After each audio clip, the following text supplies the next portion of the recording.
To illustrate the concept of stability domains, I would like to share with you the case study of Lake Apopka, Florida.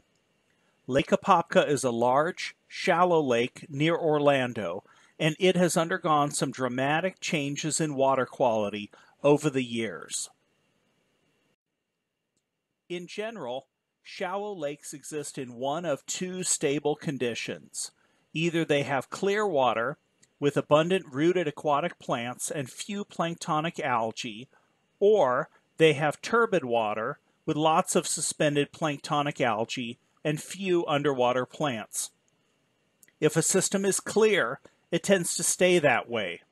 And if the system is turbid, it also tends to stay that way. However, if large amounts of nutrient pollution, such as nitrogen and phosphorus in runoff, lead to enhanced algae growth, a clear water system could shift to become a turbid system. Your book depicts these types of stability domains as what we will call a marble in a cup. Small changes, such as a gentle push on the marble, will cause the marble to return to the same point as is depicted here. However, large changes or perturbations will cause the system to shift dramatically from stability domain A to stability domain B. At that point, the system will remain in stability domain B unless a large change can shift it back to stability domain A. This is the idea of alternative stable states proposed by Martin Schaefer. A clear water lake will remain clear unless the nutrient input is excessive.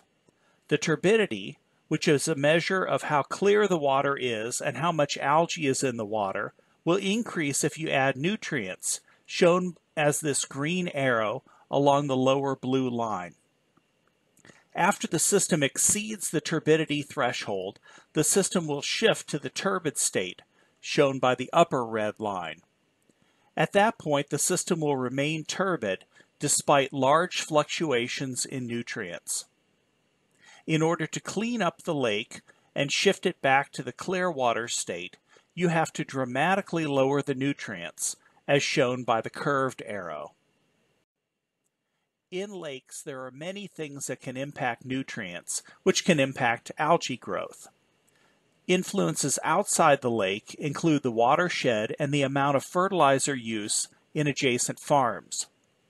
Inside the lake, organisms feeding on other organisms can recycle nutrients or move nutrients from one habitat to another. These internal processes can help to maintain turbid lakes in that turbid stable system and resist efforts to reduce nutrients and clean up the lake, even if external nutrient inputs were reduced. In Florida, the St. Johns River Water Management District has worked for many years to try to clean up Lake Apopka and other lakes in central Florida. This lake is in the headwaters of the Ocklawaha River Basin, so improvements in water quality there will positively impact the lakes that are downstream from it. Lake Apopka has undergone many changes that have adversely impacted water quality and clarity. Along the north shore, many of the marshes, shown in darker blue, were converted to farmland by diking the area off and pumping out the water. This converted the land from a wetland to what is called a muck farm, shown in orange or red in 3 of these maps. The land of the muck farm is actually several feet below the lake level, and farmers will grow crops on area that was formerly lake sediment. In Florida, this was some of the most productive farmland in the state, leading to the production of 3 crops of corn each year during the fall, winter, and spring. However, this came at a price, since the water pumped off the lands was high in nutrients and polluted the waters of Lake Apopka. This, plus phosphorus from sewage and citrus farms, converted Lake Apopka from a clear water system prior to 1947 to a lake that was more like pea green soup after 1947, with abundant algae, high phosphorus, and low water clarity. These major changes in land use and nutrient loading combined with a hurricane in 1947 to shift the system to a turbid water state. The hurricane helped to uproot some of the underwater plants, and the added nutrients led to increased algae growth that shaded out any remaining aquatic plants.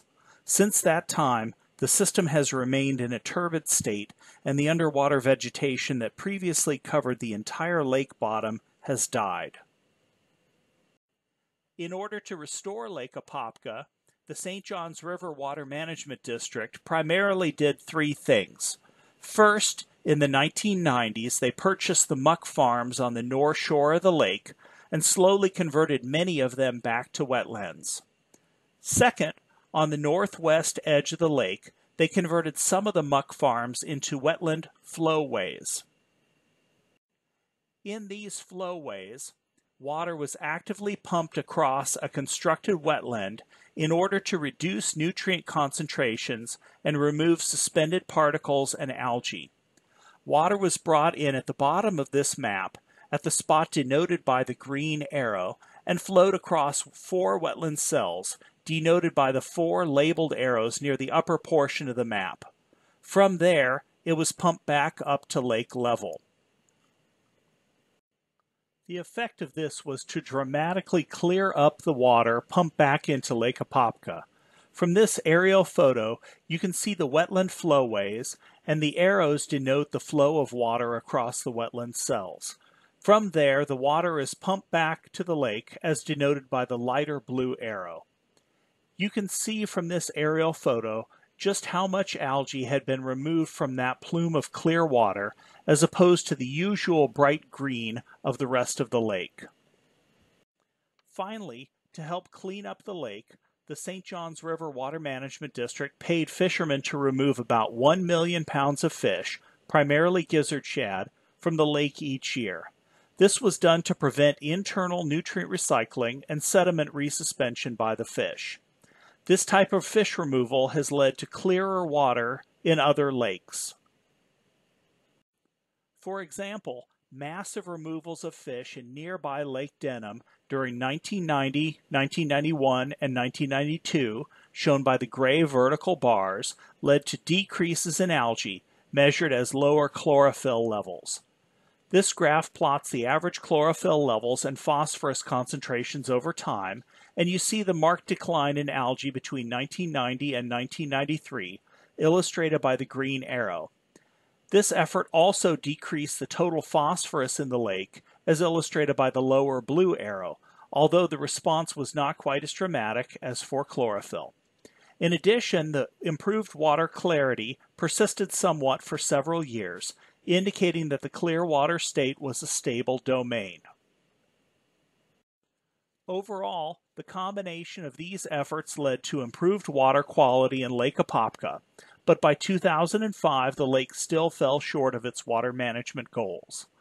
On average, the total phosphorus has been reduced by 1/3, but there are still dramatic fluctuations over time, and the lake's total phosphorus remains above the restoration target.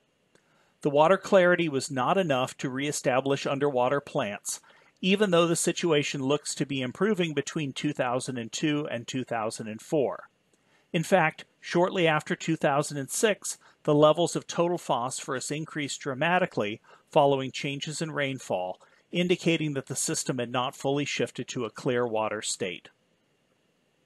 In conclusion, the efforts of the St. Johns River Water Management District have helped to improve water quality and water clarity in Lake Apopka, but not enough for the system to fully shift back to a clean and clear water state.